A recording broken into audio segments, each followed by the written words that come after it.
All right, so we're going to talk about the TV show analysis essay, which is actually really fun. You will pick a TV show episode, one episode from a TV show, and the TV show episode that you're going to pick needs to have a moral or ethical conundrum. Okay, maybe someone lied, maybe somebody cheated, maybe somebody stole something, something in which it will have a moral dilemma that you're going to have to try and break apart. Okay.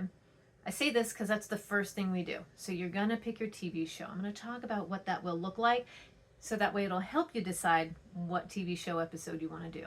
Okay. This will be a TV show that is either comedic or dramatic, but not documentary. So I don't want to do documentaries. It won't work for what we're doing here. Okay. You're going to have four sources. I'm going to talk about those four sources. And you're going to have to make an argument on an issue. And remember, issues are whether or not something, or should they or shouldn't they something. So an example on an issue would be, I will use an example of How I Met Your Mother, the episode where Barney and Robin sleep together, but they have boyfriends and girlfriends. Okay, so they're both in relationships, but they sleep together. So the issue here is whether or not they tell their partners that they cheated. It's not just that they cheated. So that the whole overarching issue is whether or not they should have cheated. Doesn't matter, they already did it.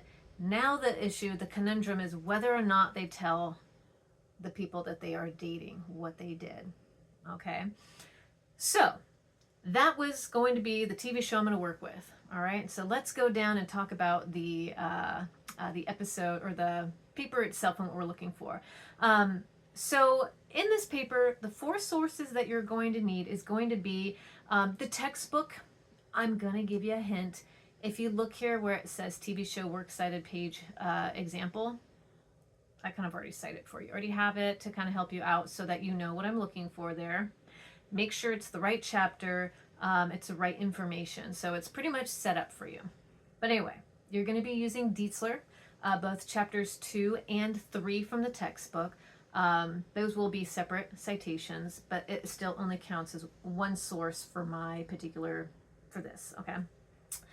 You will want to cite the TV show itself. So again, look at the example on how to cite a TV show, which is different than citing IMDb. Okay, there's two different ways to do it. Again, I don't have to go through and explain all of it because I'm going to give you the sample. So if you have questions on how to cite the TV episode, just message me and be like, is this correct? And I'll say yes or no. Okay, next you want to have one reliable source. Here's the caveat to the one reliable source. The one reliable source has nothing to do with citing the plot line or anything about the TV show itself. The source is going to validate your main point. So, if your argument on the issue of whether or not Barney and Robin should tell their partners, your argument would be, yes, they should because. And in that because, you're going to give your reasons. And your reasons is evidence. And evidence is going to be that reliable source. So, or you could say no. So let's go with the no part because this might be a little easier for what I'm trying to do. Your argument on the issue of whether or not Barney and Robin should tell their partners is no.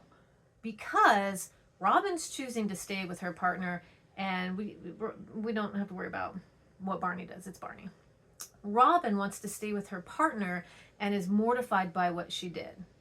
I could pull a source, a reliable source that talks about the evidence of partners who've cheated on their other partners, and the emotional and psychological damage it did when they confessed when they didn't need to. What happens to the partner? So maybe that's the research I would do to validate my point that says, no, I don't think Robin should tell her partner because she's never going to do it again.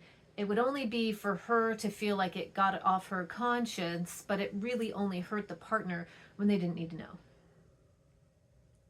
Right? So here we have moral, ethical values, right? These are a lot of things that might stand out to you where you could say, well, morally, that's not what I would do. I'd tell them the truth, right? So however you feel you want to argue the issue of whether or not Robin or Barney should tell their partners, you want to pull a source that has evidence and data and research to back up your statement. That's what you need. You can pull more than one. I would highly suggest more than one, but I only require one. The more the merrier, okay? You will also want to pull things from reliable sources, not from some conspiracy theory blog post or, Aunt Mary's blog spot. That's not what you want. You want something that has science and data behind it. My suggestion would be to go to Butte College's database and go into JSTOR and take a look at that. If you have questions, I actually have pages on our Canvas that says, how do I research through Butte College's database or website. So anyway, that's what I want for that source. I explain that very thoroughly so that you know exactly what I'm looking for. Again, that extra source has nothing to do with the plot line or the TV show itself. It has to do with the psychology and the data and the research behind the decisions that the characters make. But it doesn't talk about the TV show. Does that make sense? Okay. Synthesizing, okay? All right, then you will actually use IMDb because you're going to need production information about the show, when it was aired, who directed it, who wrote the script, who starred in it. You do want to use that source because you're going to need that information when I start getting into the format that I want it to look like. So anyway, so those are the 4 things you're going to want to consider when you are doing your paper, okay? Hopefully this helps you to decide on the top or the TV episode you want to use, so that way you get it right. Okay. That being the case, what was I just about to talk about? I don't remember. Anyway, don't use sources about the show again aside from IMDb. Don't read reviews and articles. I don't want that. I want your take on this particular episode. So you tell me what you experienced. That's what I'm looking for. I'm looking for the person, not the robot. Okay. Let's see here. All right, we want to make sure that you choose a show in which the morals, the values, the ethics, and the reality assumptions are the main aspect of this episode. Okay. Your thesis will make the point about this, whether it affects one or more characters or how it affects the plot.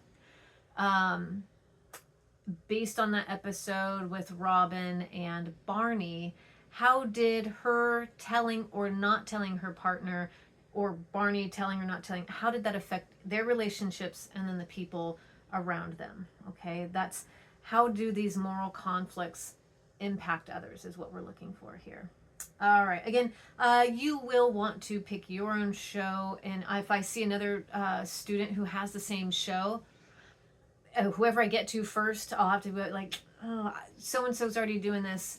You're going to have to pick your own or pick a different one. So anyway, just in case you are, let me see how I have. Give me 1 second. I'm going to check something. There is a part in here. TV episode. Okay. The first assignment we have you do is you're going to pick the TV episode and the 8 vocabulary words that you feel will apply to this particular essay. Those 8 vocabulary are going to come from chapters only 2 and 3. Okay, so the 8 vocabulary words are only from chapters 2 and 3. And make sure you're only using the ones that we've highlighted in the lecture. Okay, so the first thing that you turn in is going to be the actual topic, or the well, I say topic, but it's going to be what argument is in this particular episode. So you're just going to need the TV show, the title of the episode, and 1 sentence about the issue you plan to analyze. It's okay if it's more than 1 sentence, but I don't need a whole paper right now. All I need to know is what is the episode you're using and why are you using this? Like, what is the issue at hand? Helps to say the whether or not. That'll really help you understand what point or what argument do you want to make based on this issue. Okay. Again, for the How I Met Your Mother, the issue is whether or not Barney sleeping with Robin was a moral thing to do. I think for this, the issue really is whether or not they should tell their partners. Sometimes as you're going through and working through the episode, what you first gave me as your issue might change a little as you're recognizing what really is the issue. What's the next moral thing that the characters need to do, either to fix something or what should they or shouldn't they have done. Make sure you look through the chapters and choose only 8 vocabulary words. Again, those 8 vocabulary words you won't fully be defining as much as you're going to be using. And if you do define it, you're going to pull it from the book. How's the book's definition? What does that look like? So you can, again, use quotes, MLA format, all of that good stuff.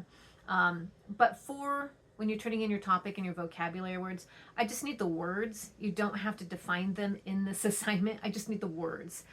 It helps if you understand what the terms are so that when you go to use it in the paper, you're not like, I have no idea what I'm doing. But in the paper itself, when you're using the terms, I want you to make sure that you show me, as I always say, show me what you know about how the word works. Okay. Like if you're going to talk about morals, you can kind of explain the moral, but also tell me what the moral issue is within the episode. What are the values that maybe the characters have? What are their reality assumptions? How did, like, if Barney is like, oh, I don't see any issue with cheating because it's Barney, he has no morals nor values. Well, he values money, and sex. So those are those are the only values he really has.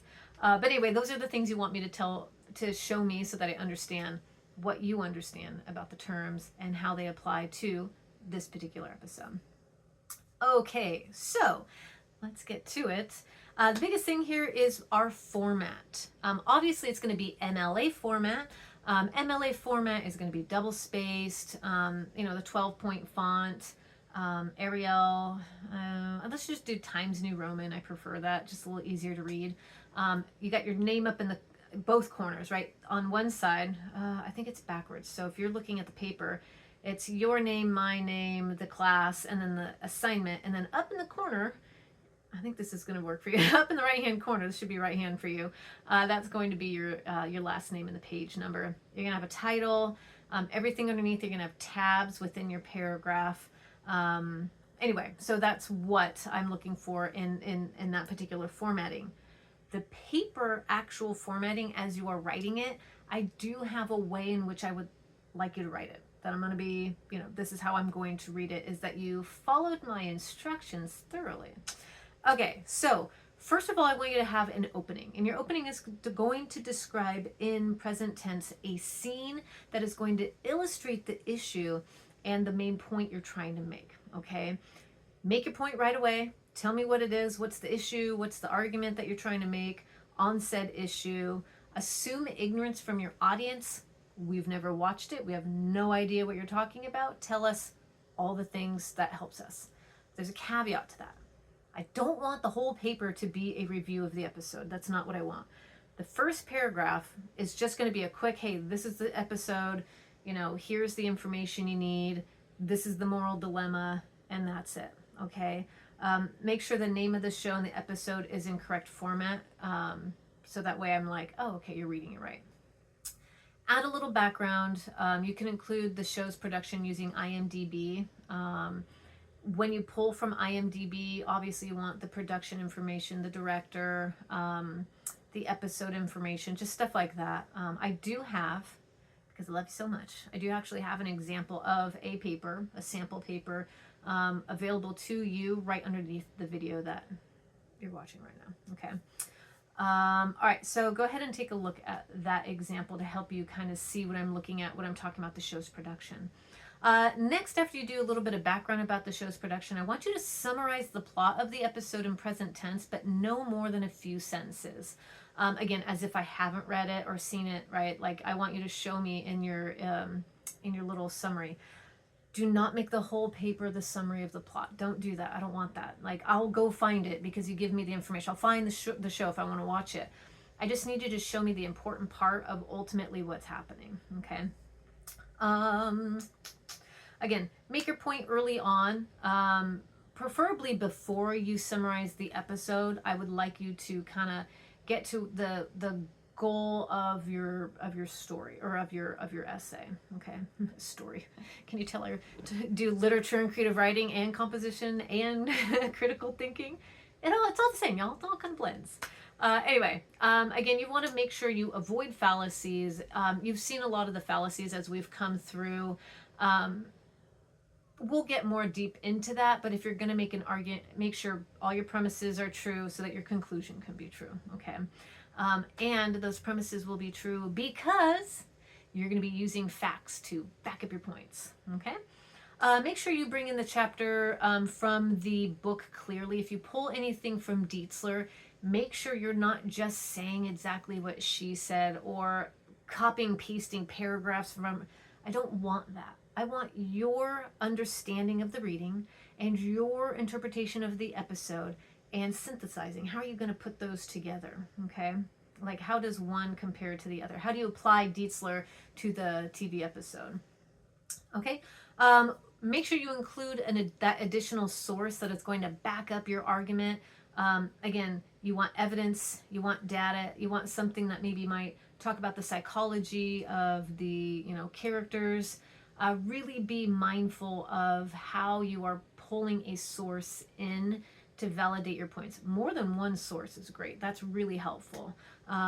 If you want, you can use a counter argument to make your point as well. Like, yes, to tell someone would hurt their feelings, but that person to be deceived would mess them up even more because this research says blah blah blah, right? So counter arguments are great too.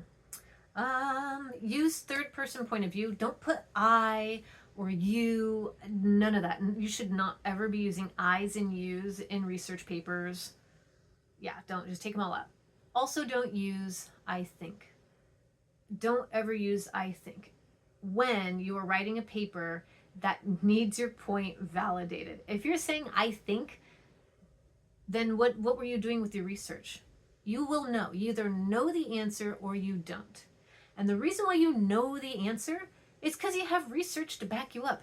You watched the episode, you found your source that validated your point. Don't use I think. You just say, based on my research, this is what it said. Always think of it that way. Try and avoid I think in everything, because when you put I think, you undermine yourself. Don't undermine yourself. You got this. You know it. You know how you know it? Because you're doing the work. And please don't ever use in conclusion at the end of your papers. I hate it. Okay, so I have to say that so that way you know that if I say it, you're going to go, oh shoot, she said that in the lecture. Because you watched the lecture. All right. Let's see here. So again, don't use I, don't use you. Go and just use third person point of view if you do a point of view. Make sure that you format the titles of the works that you use. Titles of the books and the websites are in italics. YouTube, italics. Beginning critical thinking, whatever Dietzler's book's called, I forget. That's going to be italicized. If it's a title of an article, like if it's a chapter in a book, you're going to use quotes. If it is an episode, it's going to be in quotes. Titles of TV shows, the show itself, like How I Met Your Mother, is going to be in what do you call it? Italics, right? And then in quotes would be the name of the episode, The Goat. Okay. Make sure you always establish authority of your sources. Do not start a sentence with quotes. Don't start a sentence with quotes. Introduce your quote in some way. From Dietzler's chapter blah blah, it stated, and then you would include it. Or based on this article by so-and-so, right? So you want to always introduce your quote. Don't just throw a quote in the beginning of the sentence. I'll ream you on that one. Okay, ream's a terrible word. I didn't mean to say it like that. But it's you're going to see me just really try and get you to be mindful in the ways in which you're using other people's work, okay? All right, so again, signal phrases. You want to make sure all quotes are using exact source. Like if it's exact words, you always use quotes. If you're going to summarize, like, don't just change a couple words. Don't just change a couple words. Either use it exactly or give a better overarching summary of it, but don't just change a couple sentences or a couple words in a sentence and think that's a summary. That's not how that works. All right, so make sure if you bring in dialogue from the work that you do it correctly. Every time you have a new speaker, and like if you're going to talk about here, you know, John said this, Sarah said this, you always start a new line for the new speaker. That's more of like critical, like a creative writing, but for critical thinking, if you are going to have dialogue, make sure you do that correctly. Okay. Make sure you are proofreading. Proofread. Please don't use your phone to try and write this essay. I hate when I see phone work. It drives me nuts. It always have the little I's. Actually, you shouldn't have any little I's that are supposed to be I or you. You got to get those out of there. So no little I's. Drives me nuts. When you're referencing to self. That was confusing. I'm sorry. But you know, if you say like, I think, and you do a little I, and you also used I think, get rid of that. Gone. Okay. Anyway, don't use your phones when you try and write these things. They just come out wonky. It doesn't look right. Plus, it doesn't come out the same way. So Chico, or the Chico Center, Butte, Glenn, they all have computer places if you need to go. It's a suggestion. Okay, anywho, long story short, I also want you to make sure that you have at least 3 pages. And again, it's MLA format. I'm trying to make sure I hit all the buttons over here as I'm talking. Make sure it's present tense to discuss the plot, the events which happen within it. And then I do have a link that says how to write about a film, but it's kind of the same. It's very similar in some ways. So if you want to look at it, you can. It's not a... I'm not going to quiz you on that at the end of this or anything. Again, don't write a summary of the plot and think that's the essay. That's not what I'm looking for. The goal here is I want you to show me your understanding of the terms and the application of what it means to have morals, ethics. What do the reality assumptions look like of these characters? What are their values? What kind of morals do you feel they do or don't have? And, you know, what kind of ethics do you think might have been broken? Like if it's a doctor having a relationship with a patient, there's certain ethics within the medical system in which you wouldn't do that, right? So anyway, depends on what your topic is. Consider the moral, ethical, let's see here, and reality assumptions and values that are going to be within this episode. Hopefully that helped you. I know that was a good 20-25 minutes of me yammering, but I really wanted to be thorough because I want to give you as much as I can so that you do the best that you can. And if you have any questions, please let me know. And I'm very excited for this. So I will see you on the other end.